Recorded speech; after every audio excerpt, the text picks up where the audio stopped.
To school starting dates in the Show Me State. Good evening, I'm Dylan Austin. And I'm Alexandra Carter. While back to school means a load off for many parents, for some in the tourism industry, it means the end of their busy season. That's right, but a new law signed in Missouri could mean longer summers starting next year. WGEM's Frank Healy joins us live in Hannibal tonight with more on this story. Frank? Dylan and Alexandra, that new law means that schools can't start more than 14 days before Labor Day. And that's something that both school administrators and business owners of businesses that depend on tourism, like the Mark Twain Riverboat here in Hannibal on the riverfront, are weighing in on.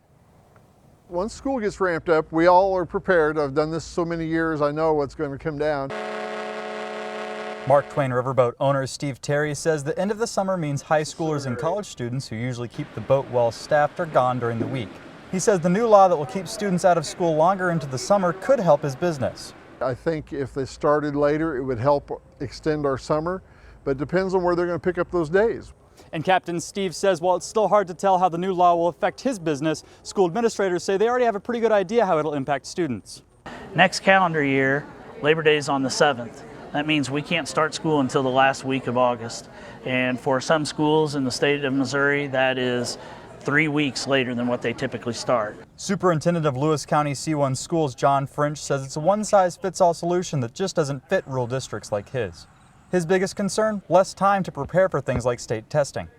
That date hasn't changed, so essentially we've reduced the number of days our teachers have with the students to educate them, to have them well prepared for the test. For Terry, he hopes both schools and the tourism industry can adjust well. We want students to get a good education, and they have to go so many days. Now, whether that means lengthening the day or starting earlier or starting later, you know, that's not for me to decide.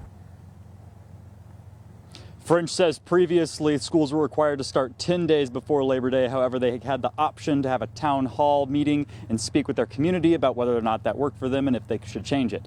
However, they don't have that option any longer. Live here in Hannibal, Frank Healy, WGEM News. Frank, thank you. Some more information on that story. French says there are other concerns for students, too. The fact that many dates for sporting events aren't changing, meaning students in those activities have to find other ways to get to school besides the bus. He says the shortened first semester gives students less time to complete coursework.